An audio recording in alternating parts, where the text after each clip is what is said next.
લાગ્યા વિચાર. માનસ સદાવ્રતનો ઔપસંહાર છે. પહેલા સદાવ્રતનો એક એક અક્ષરનો અર્થ સાંભળો. સદાવ્રત એટલે શું? સ, દા, વ્ર અને ત. સનો અર્થ એ જે વિચારોનું પૂર ચડ્યું તે.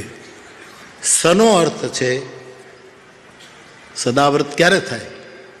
સનો અર્થ છે સમજ શક્તિ હોય અને સહન શક્તિ હોય તો સદાવ્રતનો આરંભ થાય. કારણ કે સમજ શક્તિની પાછળ સહન શક્તિ આવવી જ જોઈએ. કારણ કે તમારી જેટલી સમજ વધે ને એટલા તમારે વિરોધો સહન કરવા પડશે. આંતરિક બહિર પરિબળો કામ એ વખતે સહન શક્તિ પણ આવવી જોઈએ. તલગાજરડું આજ 9:05 આ બધું લખે છે. સદાવ્રતના સનો અર્થ છે સમજ શક્તિ અને સહન. આ બાપા અને વીરબાઈ માની સમજ શક્તિનું આ 200 વર્ષે ફળ આવ્યું છે અને એની સહન શક્તિ. આ સનો અર્થ તલગાજરડું આમ કરે છે. પછી દા, દને કાનો દા. દાનો અર્થ તલગાજરડું એમ કરે. દા એટલે સદાવ્રતમાં દાદાગીરી ન હોવી જોઈએ. મારો અનુભવ છે, મોટા મોટા ફંક્શનોમાં હું જાઉં, મારી સાથે ઘણા હોય ને તે એમ કે અમારે એટલો મોટો એને ખબર હોય કે મોરારી બાપુની સાથે જે છે એના બધાના બાયોડેટા અમુક લોકો જાણતા હોય. એને ધંધો શું છે, ઇન્કમ ટેક્સ કેટલો ભરે છે, વર્ષે કેટલી. એ જે મારી સાથે સેવામાં હોય ને એને બધાને પકડે. અમે સદાવ્રત શરૂ કરવાના છીએ, 3 દિવસનું 20 ડબ્બા ઘી તારે નામે લખ્યું છે, આપી દે. આ બધી દાદાગીરી કહેવાય. એને સદાવ્રત ન કહેવાય. એ દા એટલે દાદાગીરી ન હોય અને કોઈ દાવપેચ ન હોય, કોઈ ખેલ ન હોય, ગણિત ન હોય. ઘણા મોટા ઉત્સવો કરે ને લોકો, કામ કરી લે ને, વકરો કરી લે સાહેબ, વકરો કરી લે. કોઈ પણ જગ્યાએ જોઈએ, આમાં કોઈને લક્ષ્યમાં રાખીને નથી બોલતો. મોટે ભાગે ગણતરીવાળા લોકો બધું આવું જ કરે છે.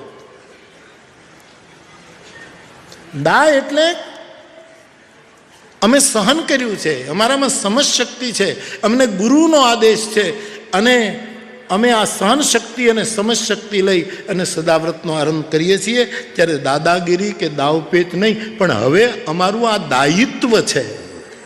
દાનો અર્થ દાયિત્વ છે. હવે અમારી ફરજ છે. હવે રઘુરામ બાપુ આમાંથી છટકી ન શકે.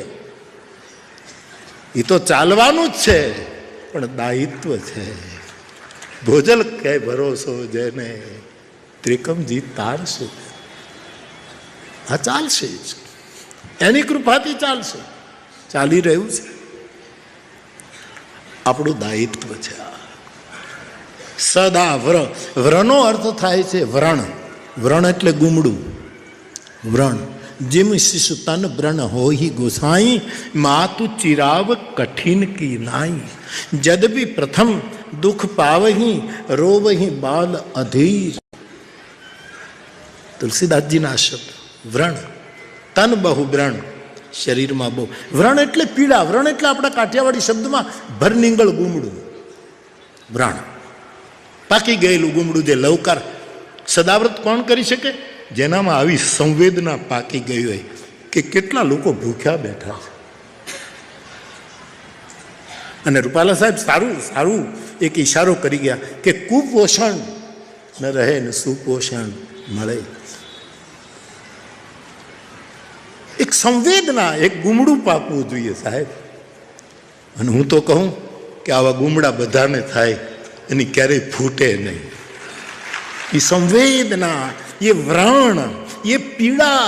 એટલે નાગરો ગાઈ ગયો, વૈષ્ણવ એ છે જે પીડ પરાઈ જાણે. એ વૈષ્ણવ છે. સંવેદના, વ્રણની વેદના, લવકારા મારતું ગુમડું.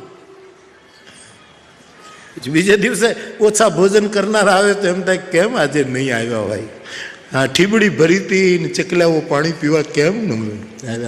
આવી એક પીડા, આવી એક સંવેદના, એ વરનો અર્થ તલગાજરડા આમ કરે છે 9:05 આજના 26મી જાન્યુઆરી 2020 ભારતનો પ્રજાસત્તાક દિવસ, ભાઈ બીજ, વીરબાઈ બીજ,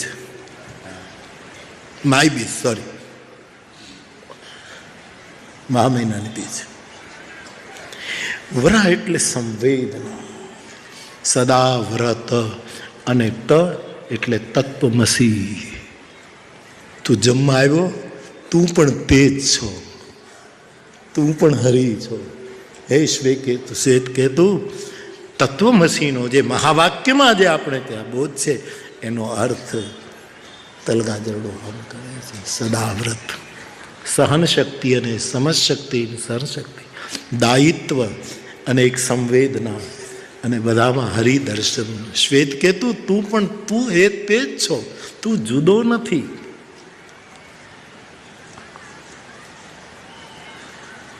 એ તનો ભાવ છે. તો 9 દિવસથી માનસ સદાવ્રત આપણે ગાઈ રહ્યા છીએ.